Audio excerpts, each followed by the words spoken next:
Good afternoon, everyone. Thank you so much for tuning in to another webinar, Wellness Watchers. We are so proud of you for continuing to be up to date on your wellness. Today, we have a special guest, one of our lovely psychotherapists at the practice, Tamanna, who will be presenting on Who Am I Now, in particular with grief identity and the journey back to self. For those that have tuned in before, you may know me. My name is Cassandra Francis, and I am the founder as well as one of the psychotherapists at the practice as well. And for those who are tuning in for the first time, you are, of course, welcome, and our names and introductions remain the same.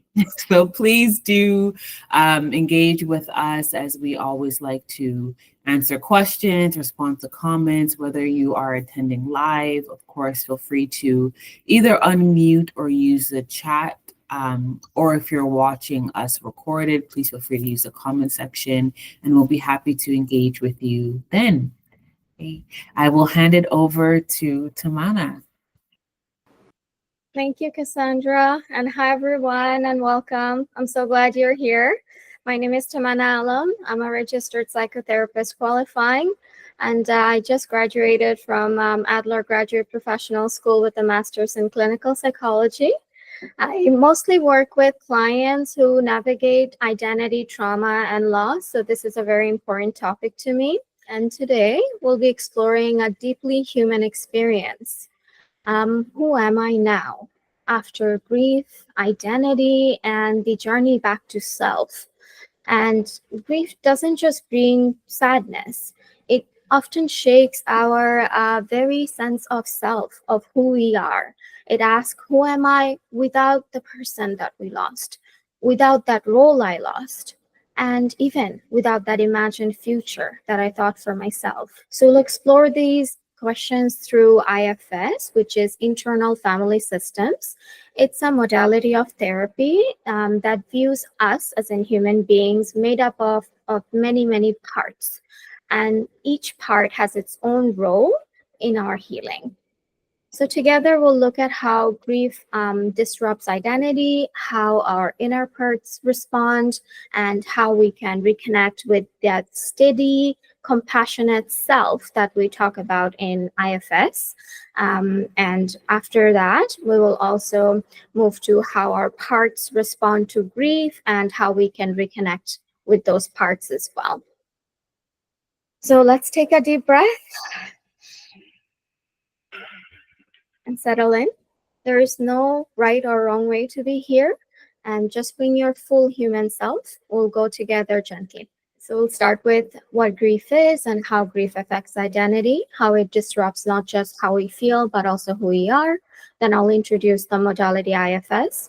And then from there, we'll explore how to reconnect with yourself, as we're saying. So I'll also offer a short reflection exercise at the end and in the middle if you would like to join us for that as well. Thank you so much. And we'll go to the next one. Okay, so when I think about grief, sometimes this model or this stages of grief model can pop into your head. This 5 stages of grief being denial, anger, bargaining, depression, and then ultimate goal is acceptance. As a neat roadmap, it's quite neat, right? It looks like one stage to another. But in real life, grief is anything but linear. You might skip stages. You might return to one again and again. You might feel several stages at once, and you might feel acceptance in the morning and then sorrow again by nightfall. So all of that is okay. The stages aren't meant to be rules. They're just common experiences that people have with grief, and real grief is messy. So the road you got will not make sense in a linear model. It's layered and it's deeply personal. But just know, however you're grieving, you're allowed to do that. Before we go to the next, Tamanna, I really do appreciate you bringing up the stages of grief early on because I am curious about your perspective. As much as there's been so much research on the stages of grief, I think there's five, but there's also seven, Mhm. depending on who you're looking at, or what model you're looking at. I've Mhm. also heard people move away from the term stages into cycles. So they Mhm. say the cycles of grief. And I'm curious about your thoughts on that. Mm-hmm. I love that question because the initial model for Dr. Ross looked like a linear cycle, linear model as you see in the graph here. But as we layered onto it, as we did more research, as like psychologists did more research, psychiatrists did more research, you're right, it became more layered. They added the two steps after within actually between grief or between the denial and acceptance. There's two more. And then also, yes, it is cyclical. It doesn't look like a linear line like this, but it's like a round rather. And that also sometimes can look intimidating because does it mean that I'm stuck in this cycle forever? So I want to clarify also for anyone, clients who are watching, that am I stuck in this forever? Because that is a feeling that happens when you're deep in your grief. The cycle is not meant to be just a forever thing that goes on and on and on. It's just meant to represent the human experience of it, the nature of like going back and forth between stages and not having like one right point of start. A cycle has no beginning or ending. Like that's how you might have heard, right? So the ending or beginning might be a different stage than like anger or denial, for example. That's how I interpret it, Cassandra. How about you? Thank you. No, that well said. Well said. I completely agree that when it comes to the experience of grief, it can start at different stages. So although, whether we're looking at the five stages or seven, it tends to start at denial. Mhm. Right. However, I do appreciate the word cycle because people can start at depression, for Mhm. example. People can start at anger. Maybe people even move to acceptance, right? Mhm. Especially if there was anticipated grief prior to, but then they experience other emotions within that. So Yes. I agree. I like that the cycle doesn't identify where you start, but just that these different things can happen in the experience. Yeah, thank you. I love that example of anticipatory grief. You're right. Acceptance is something you build towards, but you never know that what happens after acceptance. Do you just move on, or do you have to go through the other cycles too? Right. Thank you. So, in this slide, we just explore grief a little bit more. So, grief is more than just sadness. It's change, it's rupture, even identity crisis. And in some situations, it's you will see it being called identity confusion. We're just using like identity change or crisis as an example. So, it can come from losing a loved one. It can come from losing a role you had, whether it's a mother, a wife, a girlfriend. It can come from losing a sense of safety. And safety can be within your own body, outside in the world, while driving. Sometimes I see clients lose that after an accident. That's a big one. Or also losing a dream that you really cherished for yourself, a goal that you had for yourself. And that brings a whole constellation of feelings. It's not just sadness, sadness with longing, with anxiety, with maybe numbness. Sometimes it's even physical, somatic physical pain or symptoms. So these things, right? Grief made up of are all different components, and this is the definition that APA, which is American Psychological Association, defines grief as. And they also emphasize that how people express grief is different too. Some people cry, other people don't. Some people talk, some people stay silent. But there is no right or wrong way to grieve. And when grief runs very, very deep, it can impact everything from your sleep to your health to your energy, even your will to keep going, to get up from bed every day.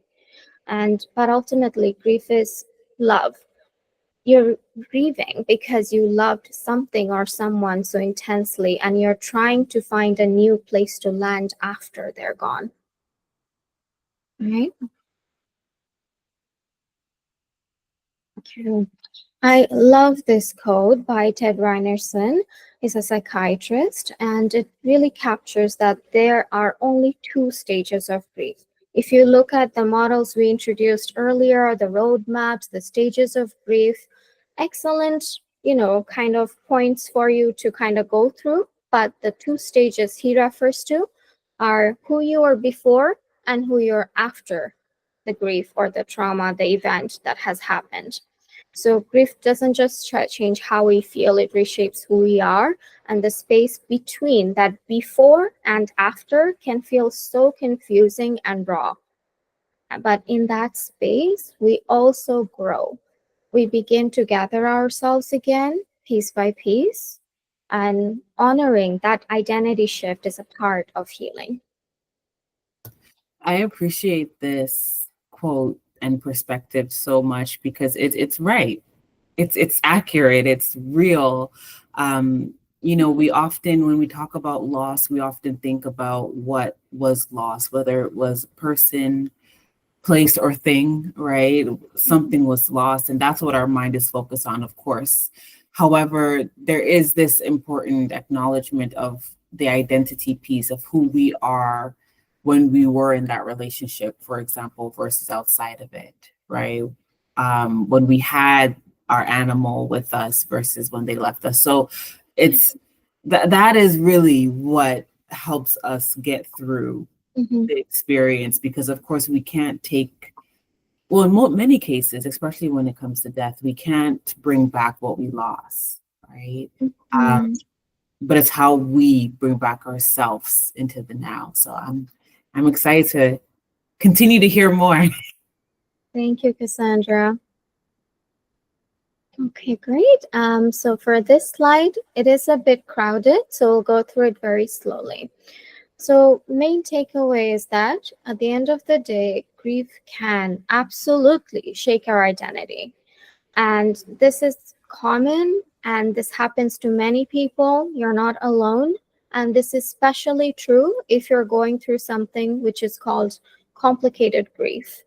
So, complicated grief is defined in some different ways in different literature, but what I want you to take away is that the grief is where the pain doesn't ease over time. People in complicated grief often struggle to describe themselves clearly, and they lose touch with who they were, and they can't quite grasp who they are now. And some symptoms that are outlined in the picture here, right? The sorrow is very intense. It doesn't seem to, as people say, fade over time. It stays the same, even if it's months and even years have passed. It feels so raw and fresh as if it had just happened yesterday. The other symptom feeling of unworthiness. So it affects like the identity piece I was saying. You start to believe yourself as unworthy, and whether that's of love, whether that's of happiness, it's whatever, right, that stays with you after grieving or during grieving. It doesn't go away. Avoidance of reminders of anything to do with the person, thing, or place, or anything that you lost. And that is very common, I would say, in the beginning after you've lost someone or something very close to you. But the idea is, right, eventually people approach those things, but in complicated grief, the avoidance continues. And the denial phrase of, if you remember Dr. Ross's model, of kind of going back and forth between accepting what happened and kind of convincing yourself that no way that happened, that also stays for a longer period of time. So how does this affect identity? Our roles dissolve, our joys fade, and our identities narrow. And this is not just about loss, it's about how loss reshapes our sense of self. So the research on complicated grief, which is termed as CG here, they show that people struggle to describe themselves clearly, which is called low self-fluency. We'll discuss this more in next slide with examples. Fear mentions of parts of their identity, so low self-diversity, and also few activities, roles, or preferences for their self-descriptions. Again, we'll provide examples in the next slide. Okay. Before we continue to the next slide, Tamanna, I'm not sure if you'll be speaking about this, but the question came up. Yes. I'm curious, Mhm. How would you, when supporting a client, how would you differentiate grief from depression? That's a very important question because grief can oftentimes look like depression, and also, I don't want to say turn into depression, but come with symptoms of depression eventually when you're grieving for a longer period of time. So I would say they can coexist side by side. We can even say the depression symptoms, the underlying cause is grief, and that way we can move forward. And if you're talking diagnosis or assessment, you'd be given two sets of different questionnaires to diagnose each. One would be for any grief disorder in the DSM that might be applicable for you, and the other would be for either major depressive disorder or persistent depressive disorder, any of the depression disorders on the DSM-5. So because of that differentiation, we're kind of able to tell if you do a full assessment with a psychologist. However, they can absolutely coexist. And the idea is if you're grieving and only then had a depression episode, then the depression is related to the grief. Thank you. Thank you. Yes, because as you were talking about the symptoms of complicated Mhm. grief, there is definitely some overlap when it comes to people who experience depression. But as you were talking, I was thinking, okay, how do we summarize this, for our viewers? And I think we can, correct me if I'm wrong, or provide some input. I think grief would be Mhm. the experience of sadness, Mhm. Mhm. whereas depression could be the Mhm. suppression of sadness. Oh, okay. I love that example. And I would say, right, the way you're saying the experience of it versus a state, I wonder if that's also something of a distinction between the two. Hmm. Depression can be a state of being, whereas grief is an everyday experience. And I Right. want to be careful here because not to minimize either one, Of and they can course. absolutely be both very, very intense. Definitely. Depression can also look like suppression, but it also kind of sips in different ways into your life. It shows up in other ways, and you're not sure why. I would say in depression, I see this more commonly where clients are not sure why they're feeling this way, whereas in grief, there's straight up like an Yeah, answer. you can see the trigger, that it's Yeah. clear to know. Exactly. Yeah. So sometimes that's true, and other times, right? With grief, that's true. Most almost always, but with depression, sometimes clients know. Other times, they're not sure why this is happening. Right. Mhm. Thank you, Tamanna. Of course. Thank you. Okay, so the examples of what I was trying to say earlier, right? So in a nutshell, as grief deepens, our sense of self often narrows. We stop naming the things we loved, the roles we played, the parts that made us us. And this is especially common as we're talking about CG, complicated grief. All right, so then we'll give you some examples of what happens, right? Few I am statements. So, what does that mean? So, I am statements is what people say describing themselves with. They might limit it to now saying, right, that some people say, I used to be such a good person. I used to do this. I used to do that, right? I am a teacher. I am a therapist. I am a good friend. I am a this and that. But then that shrinks into just like, I am a widow. I am someone who lost my father. Something more like specific to just grief alone rather than a diverse set of I am statements. Same thing with less variety. Self descriptions are focused on less identity categories. So they might describe themselves as, again, this I am a lonely person, I have no one. Rather than, focusing the identity on many, many other roles, they can narrow it down essentially.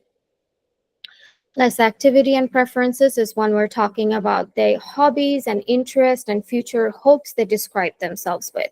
I am someone who loves reading books. I am someone who loves going to walk. But those things don't come readily anymore.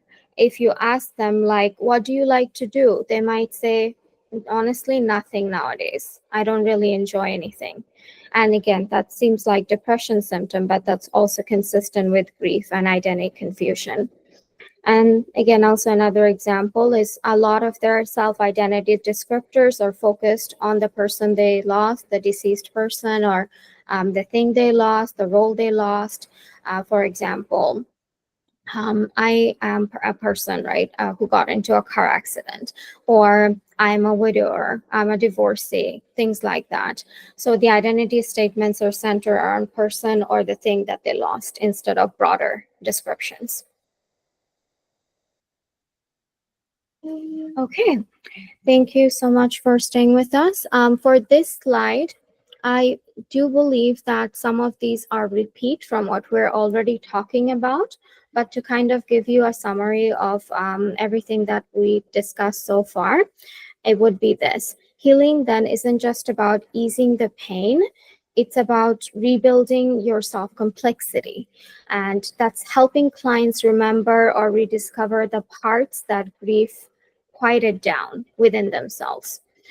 All right. So a lot of these are around what parts of me are still there, which ones got buried in grief.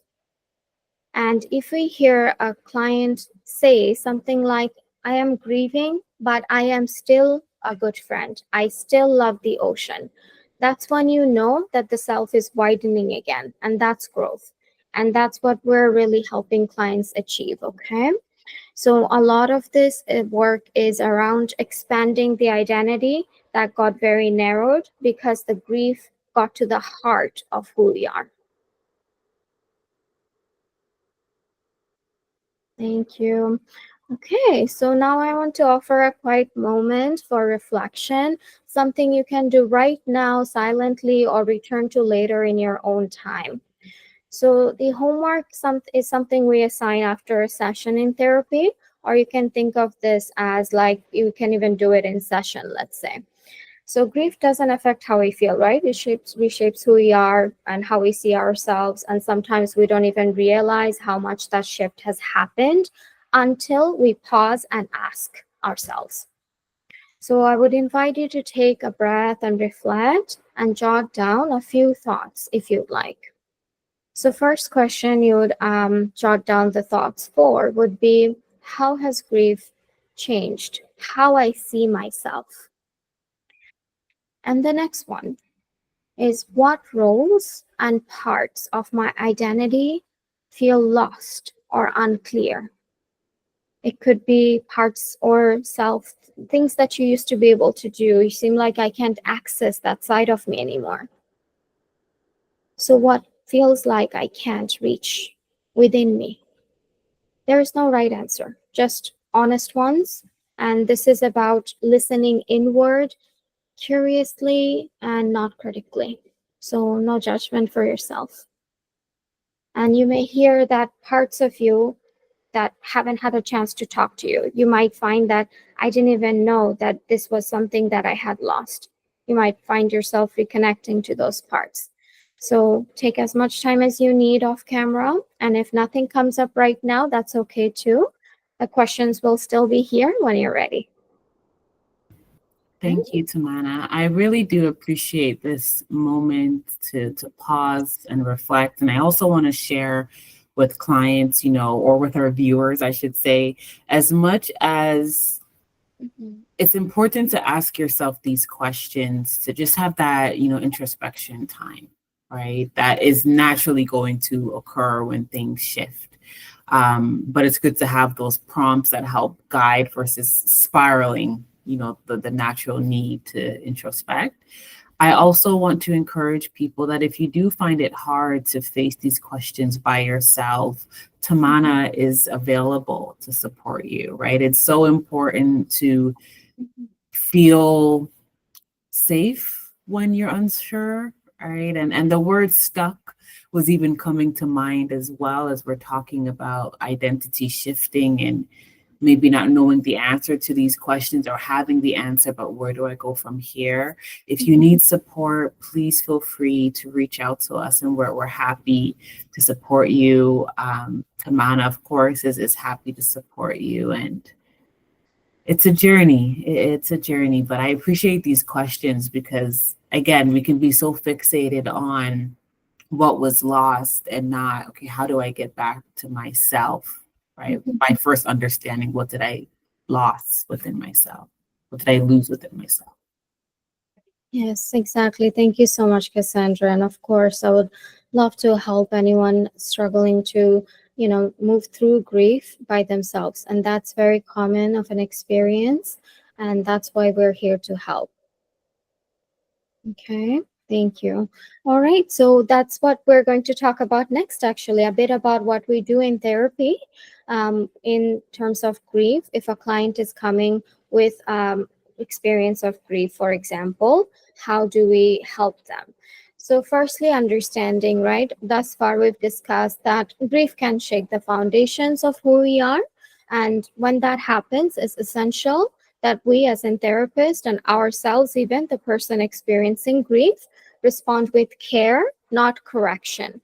So that's where trauma informed or grief informed support comes in. So when I say trauma informed care, it's not just about understanding trauma, it's about how we show up. That's for our clients and also in the space we create for our clients. That would be with choice, voice, collaboration, compassion, and presence.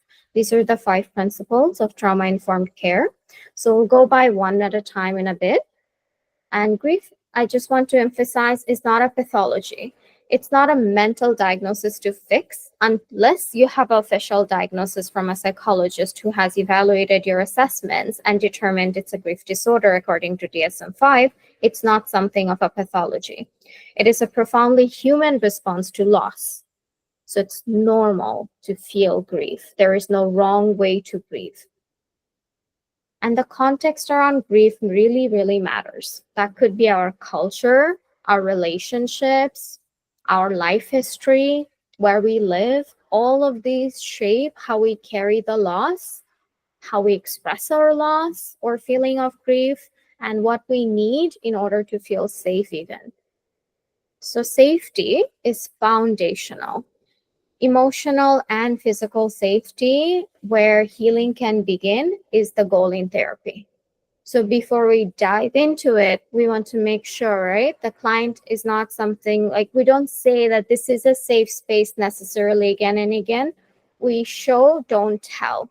Instead of saying this is a safe space, we create that for you, that comforting space before we dive into something as deep or as intense as grief.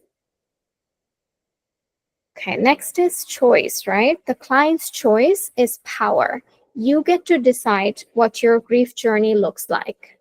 That is, how fast you want to move, what areas do you want to focus on, and who do you trust with your story. Next is connection. Connection helps us heal. In trauma, we sometimes prioritize safety over connection, and safety meaning with relationships versus people. And that would like maybe look like when you're healing, you're also connecting with other people. Human beings being witnessed, being heard, sometimes just being understood, it restores parts of ourselves that grief might have fragmented, grief might have hidden from us.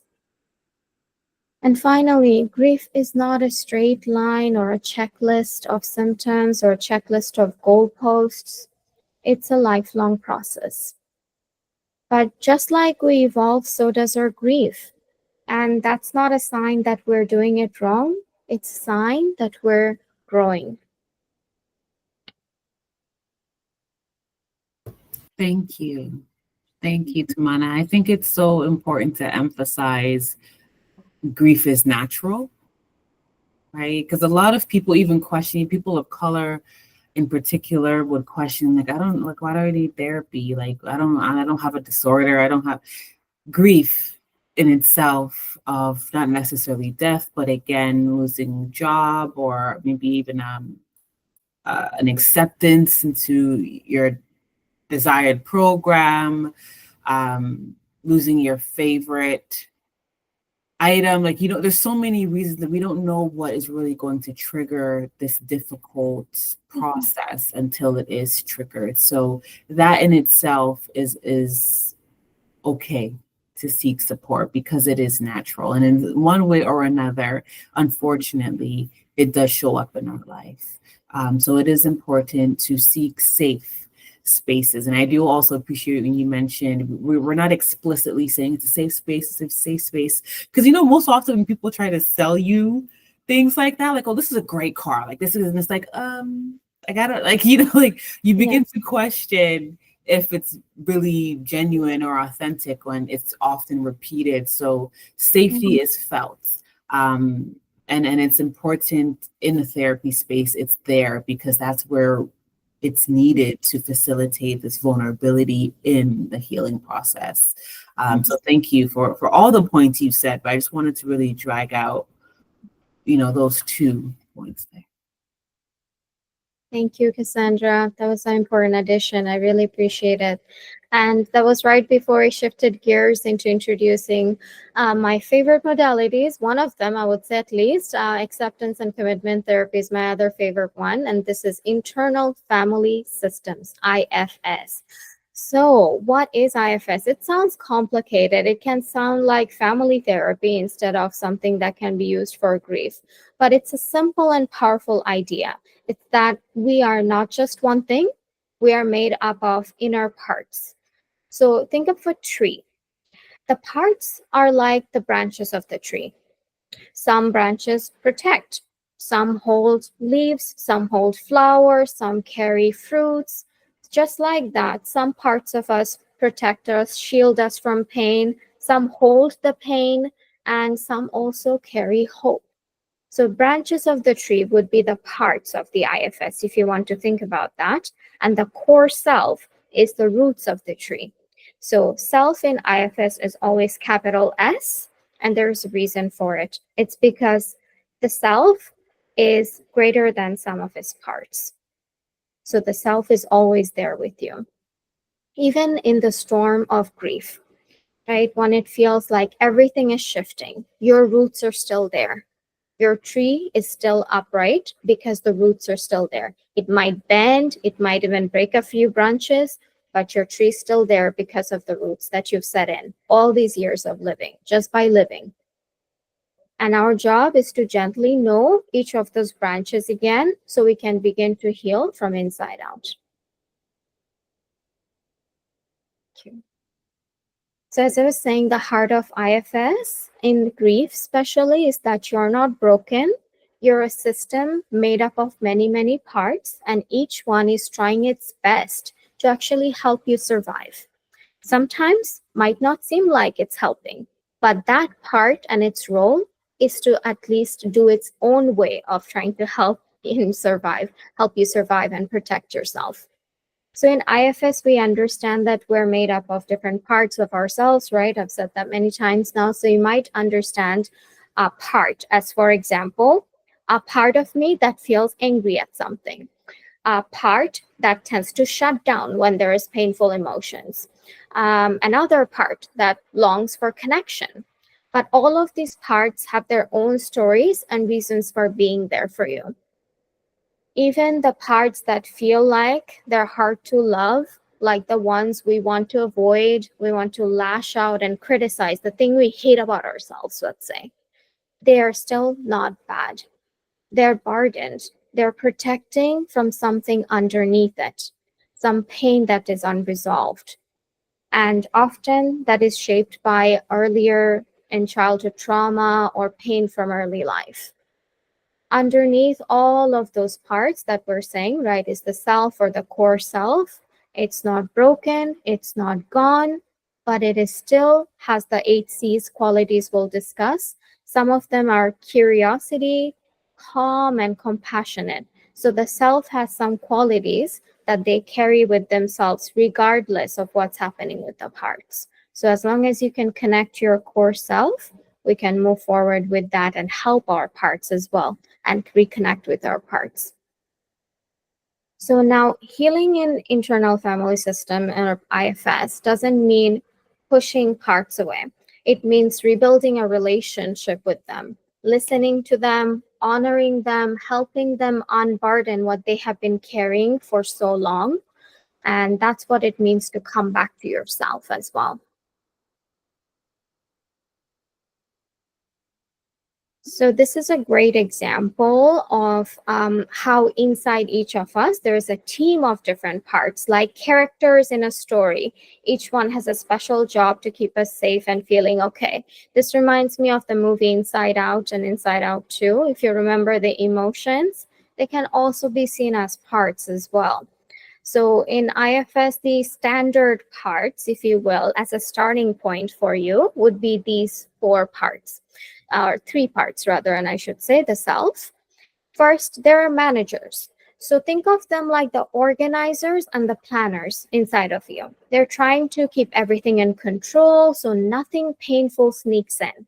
Sometimes they are also part that pushes you to achieve things. Sometimes tells you have to be perfect, stay strong, don't show, don't cry.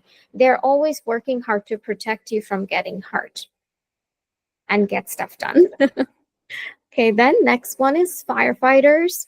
I would say their role is similar to managers in terms of trying to protect you, but this comes in when you're really overwhelmed. So when things start to feel really overwhelming, a firefighter will jump in. They're the parts that act really fast before even thinking, right? That might be distracting with yourself by watching TV, scrolling on your phone, trying to avoid things. It could be trying to avoid pain by eating, shopping, even pushing feelings away very quickly as they come up. You don't let yourself feel them. They don't always make the best choices for us firefighters because their main goal is to avoid pain at all cost. And they're trying to put out emotional fires, essentially, and stop pain from taking over. So they react rather than respond, but the goal is ultimately put out fires as soon as they come on. Don't even think about it. And there is the hidden exiles. So exiles are the parts that carry all the sadness, the fear, the loneliness that you might try to avoid. So the things that managers and firefighters help you avoid, they get exiled and therefore become exiles. So that's where all the feelings, the emotions that you want to avoid get stuck on, I would say almost. They're tucked away because those feelings are heavy. They might be very painful, but these parts are also very important. The exiles are important because they hold the real wounds and the grief that need healing. So eventually, right, when you get to know your managers and firefighters really well, the protectors really well, and have a sense of self that is grounded. So the self here would be then the heart. It's guiding all these parts, and the self isn't just another part. It's the calm, kind heart inside of you, and that can listen to and understand all these parts without judgment. It's like a loving leader who helps managers, firefighters relax a little bit and also care for the exiles with gentleness. So today we're just getting to know these parts and self a little. Later on, we'll explore more about how the self can help bring peace inside you and help you feel whole again, and even through grief while grieving. And before we move to that, we have a question. Yes. What parts, Mhm. like in grief, what part of grief is impacted? Like what part of grief impacts the self? That's a great question. So I would say the self, because the roots don't change, is still that stable self. It's the parts that are mostly affected.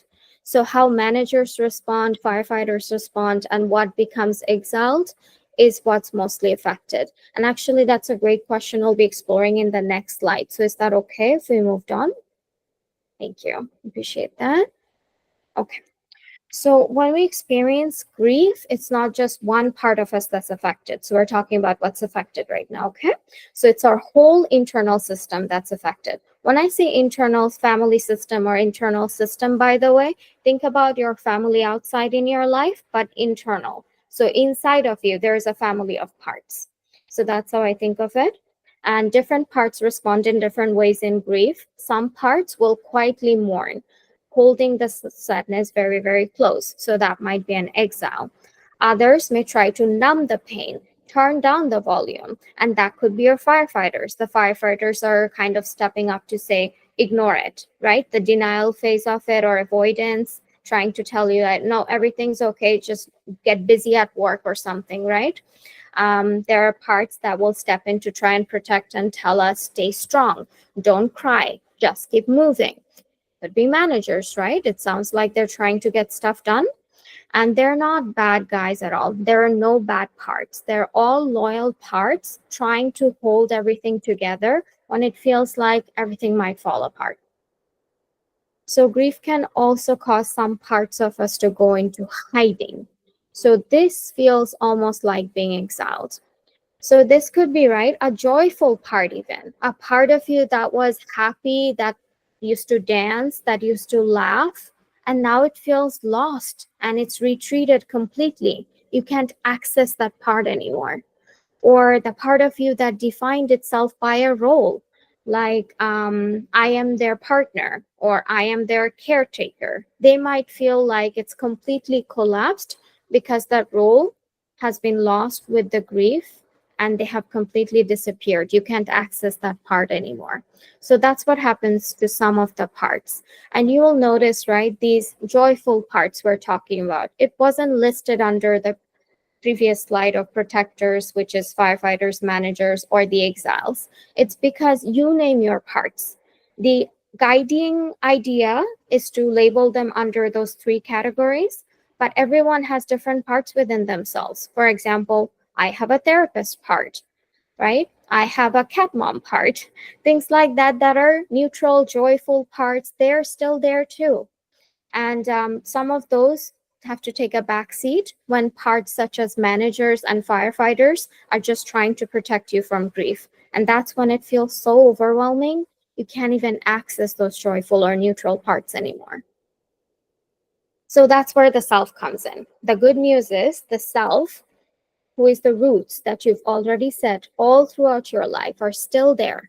The calm, compassionate center inside all of us. The self helps us listen to each of the parts, giving them space to breathe, and also listening to the pain so we can mourn fully without shutting down. Over time, the self is what helps us reconnect to who we are now beyond the loss and connect with the parts even that might feel inaccessible after grief.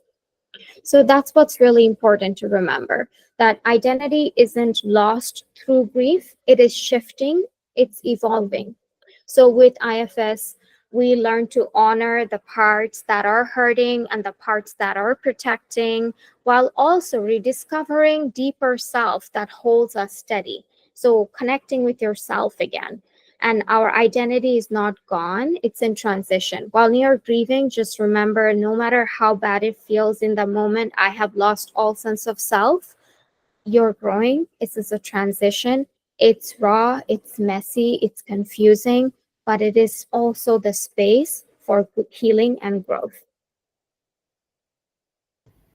Beautifully put, Tamanna. Very beautiful. I appreciate, as much as we're talking about IFS, I feel like we're also tapping into the strength-based approach, right? Like we still have ourselves even when we're experiencing difficult times, right? And that is so crucial to remember because, of course, as you're saying, loss can create a chain reaction of feeling like a lot of other things are lost, but to know that you're still there, the roots are still there, just maybe planting new seeds, or watering or using different soil, like, really pulling apart the metaphor, is a beautiful thing to focus on, because as you were talking too, it's also empowering to know that depending on what was lost, it would only, well, not only per se, but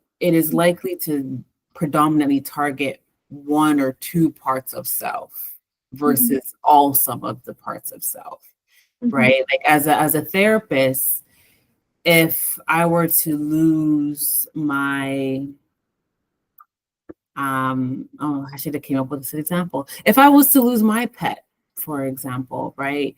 That might impact my dog mom Mhm. part of myself versus my therapist part of myself, Mhm. right? Of course, one thing can go into the next because we're still one whole, but it is good to know, like, okay, the dog mom part is challenge and mourning, Mhm. versus the therapist self. I'm still able to show up at work, for example.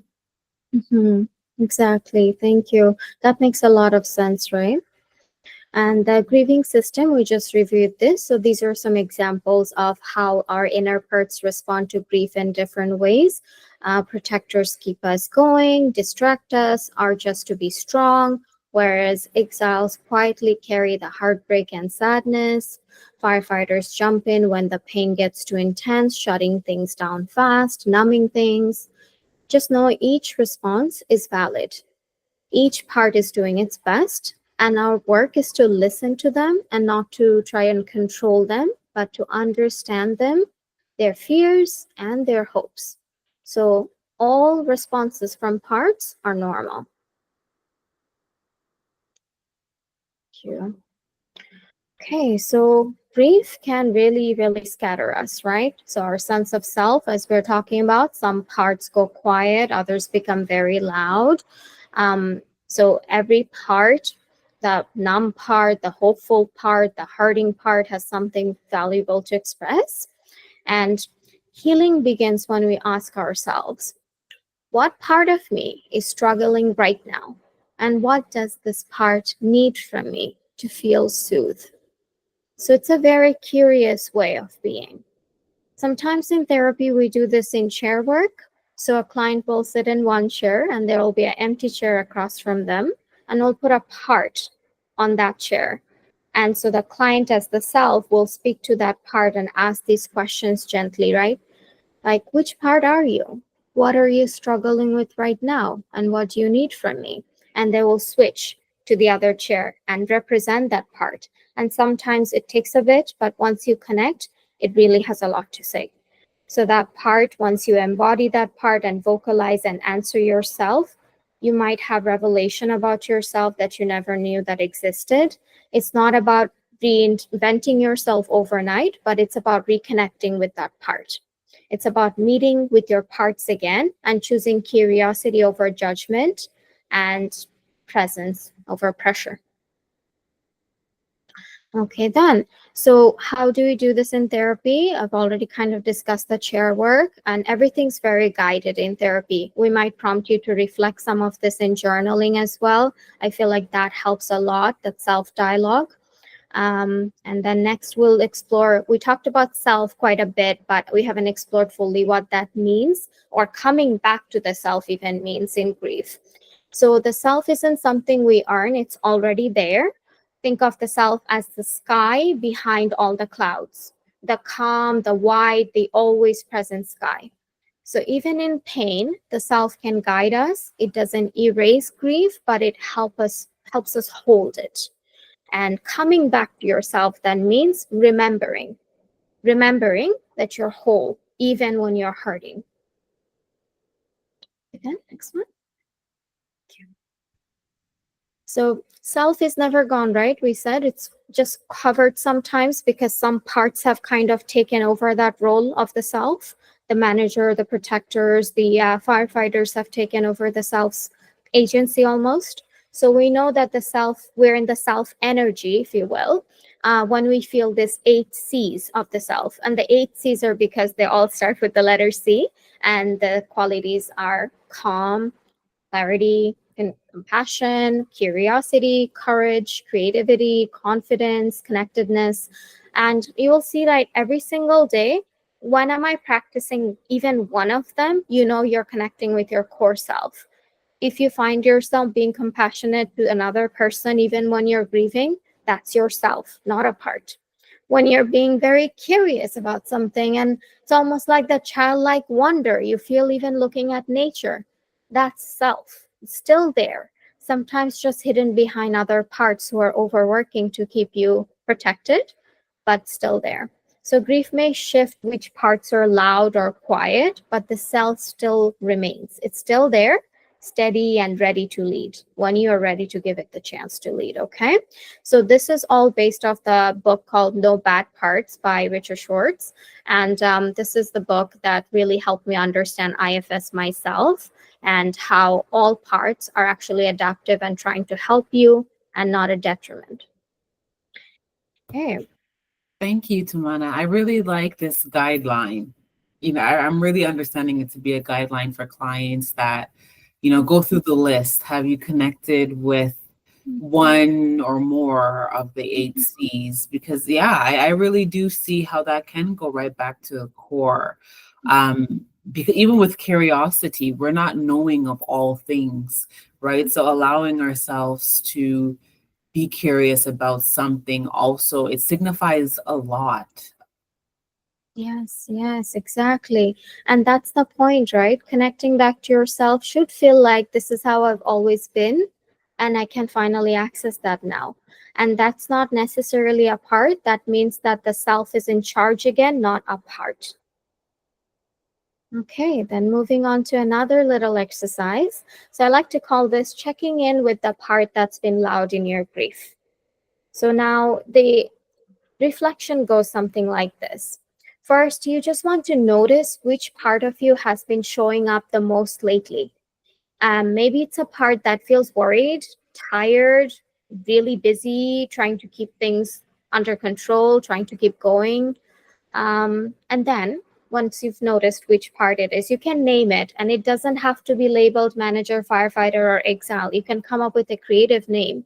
It could be the car girl part. It could be the anime fan girl part, right? Whichever part it is loud for you. In grief, it's going to be usually, I want to be careful because it's different for everyone, a protector part, a depressed part, grieving part, even if you want to label it as an overall grief that you can quite pinpoint.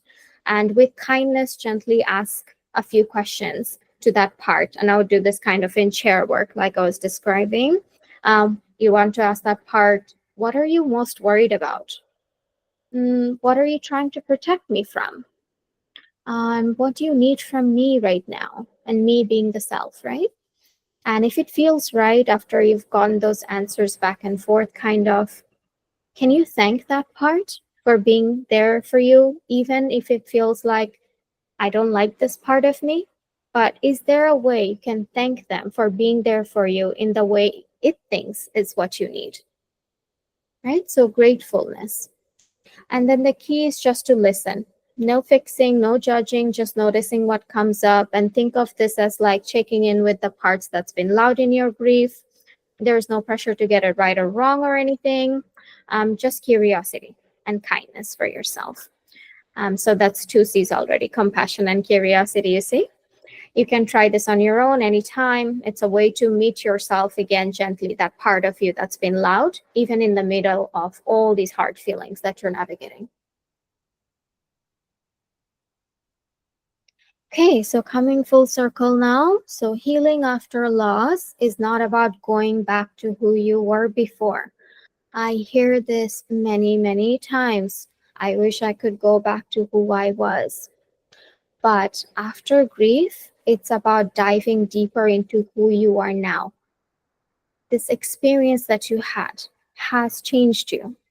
No matter how much you want to resist and deny that, there is no going back to that self you had before or the parts being exactly lined up the way they were before.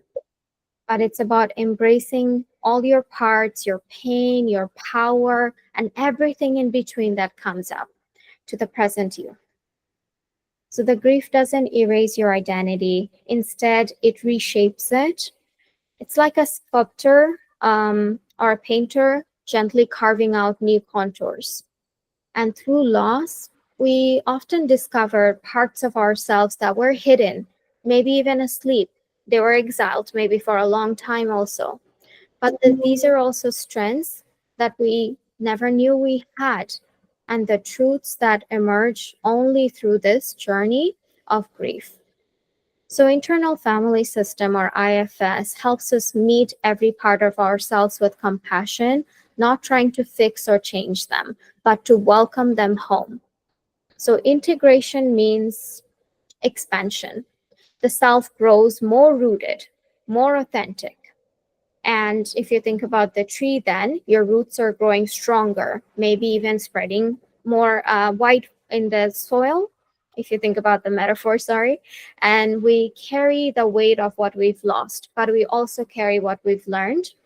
So grief carves out sacred place for meaning. So, a deeper understanding of the self, a wider sense of purpose, a gentler, kinder relationship with what we have with ourselves, who we are. And in this space, healing is not just possible, but it is transformative. So, these are all things that bring IFS, identity, and grief all together. Thank you, Tamanna. I think it's so important to go back to your initial point of clients, desiring to go back to who they were before, right? And going back to Ted's Reinerson. Yes. Yes, going back to the quote is, grief, the stages is before and after, right? That loss. So it's hard to go back to self when that loss has already occurred, even if we're talking about job loss, right? Unfortunately, a lot of people are experiencing job losses. So when it comes to losing that position, it's hard to go back to who you were in that. Now you might know, okay, I can't or I won't burn myself out, right? To be somewhere that could let me go. I've learned I need to set boundaries, right? There's lessons in everything, including the unexpected moments where we lose something. And definitely when it comes to a person, how do you go back to that self when that person is no longer present in your life, right? So I appreciate that acknowledgement. Because it's real and it does move towards a level of acceptance, like, okay, this is new. Mhm. Everything is new. So I might as well learn and heal in the new that I don't know. Exactly, beautifully said. Some clients refer to it as the new normal. I think it's a term that came after the pandemic. But when they say it's the new normal, there's a level of acceptance there that I just can't go back and be who I used to be, but I can move forward with who I am now and what I'm learning, the lessons that I have learned, the growth that I have shown through this period of grieving, and even just going through so much of it will change anyone. And when you resist that change and want to revert back to who you were, that kind of resistance is the opposite of acceptance, right? So, acceptance would be the way to move forward, that this might be a whole new version of me that I've never met. But being curious even to meet her or him or them, that's where the growth is. Thank you. So we're almost at the end. As you continue on this journey of grief and healing, remember you don't have to do it alone. Connection is powerful for us humans, and support is here for you too. And I want to share a few helpful resources today that might guide you along the way. So these are some wonderful books. So first one is, as I was saying, No Bad Parts by Richard Schwartz for IFS, Internal Family System. It offers a very compassionate look at our inner system. The next one is Bearing the Unbearable by Joanne Cacciatore, and which is a deep book about honoring grief and loss. It's very raw, and it's honestly one of the most relatable things you might ever read if you are experiencing grief or loss. If you ever feel overwhelmed or in crisis, please don't hesitate to reach out to crisis or grief support hotlines. In your particular area, the number would be different depending on where you live. But if you Google crisis or grief support hotlines, it should be there. And this service is there for you 24/7 to listen and help. It's mostly for listening, though, I want to emphasize. And of course, therapy can be a very powerful place for healing, especially for approaches like internal family systems or grief informed work. where we gently help you explore your inner parts and find that compassionate support within yourself. So please seek connection, whether it's with a trusted friend, a support group, or a therapist. You don't have to carry it all alone. And this is where a whole community is ready to walk with you. Alrighty, we are at the second last slide. As we're wrapping up, I want to pause and ask you this. What's one thing that stuck with you today or that you're taking away with you today? And it doesn't have to be something big or profound. Maybe it's a word, it's a feeling, and it's a new perspective, or even just a reminder that you're allowed to grieve in your own way. You can write it down or say it out loud if you like, or hold it quietly if you want, whatever feels right. And before we close, then, I want to leave you with this one more image. That's something that's helped a lot of people, my clients, my family members, make sense of how we carry grief over time. So, this is a model by Dr. Lois Tonkin, and it shows us that grief doesn't really shrink or disappear. Instead, we grow around it. So, at first, the top circle represents our whole life and how, when we lose something or someone, the grief feels it completely. It's all consuming. There may be no space for anything else. And we often think or hear from other people that healing means the grief will shrink or disappear with time. And that's not actually what happens or tends to happen. So as Dr. Tonkin found that, and so many people relate to as well, that grief is not something that necessarily gets smaller with time. Instead, it's our lives that begin to grow around that grief. So as we heal, we don't erase the loss. It doesn't shrink or get minimized. We still carry it, very much so, just as big as it was on day one. But we also make room for other experiences around it: joy, connection, purpose, maybe even laughter again. Those are the things we do to expand our life around that grief.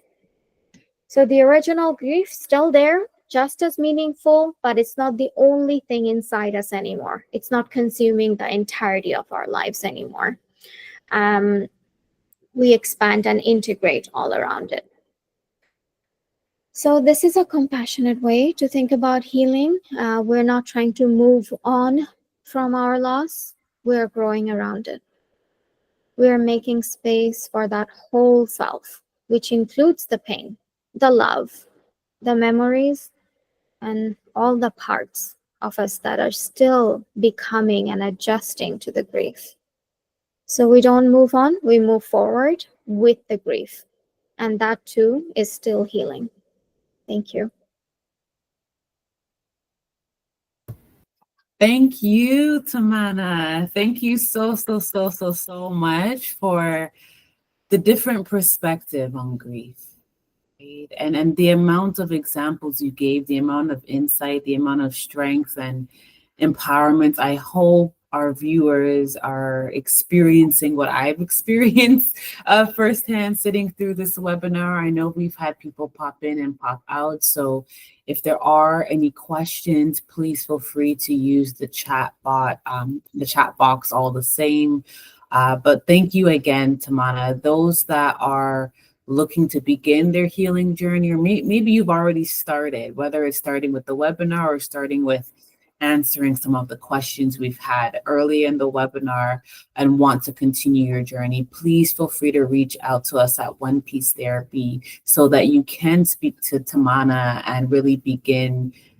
I keep saying begin, but so continue your healing journey as well. It's so important, as Tamanna already beautifully summarized, to not feel like you have to be alone or to be alone as you grieve.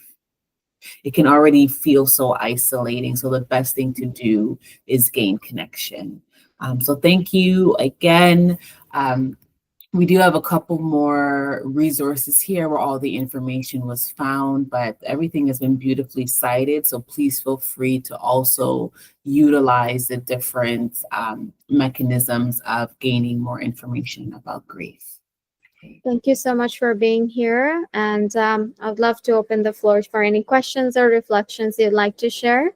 Otherwise, I'd love to see you in therapy and love to help you walk alongside you until you feel like I can do this alone again. Beautiful.